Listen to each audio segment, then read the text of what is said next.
নমস্কাৰ nature with chain ব্লকলৈ স্বাগতম। এয়া আমি কেনেকৈ আমাৰ বালিজবোৰক খাদ্য খুৱাওঁ, যিবোৰ আমাৰ এইবোৰ দানা হয়, সিহঁতক আমি এনেদৰে দিওঁ আৰু পানী দিব লাগে।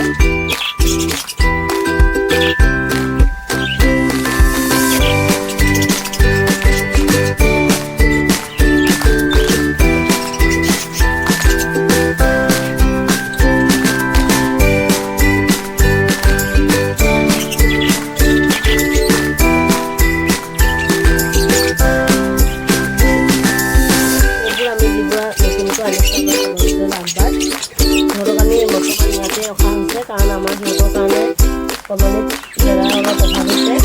পিছত আমি আকৌ যেতিয়া বনাম তেতিয়া আমি আকৌ নতুনকৈ সিহঁতৰ কাৰণে চাওঁ।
আমি আকৌ আপোনালোকক কাইলৈ দেখুৱাম আমাৰ লাভবোৰবোৰক কেনেকৈ আমি ৰাখিম বা কেনেকৈ খাদ্য খুৱাম।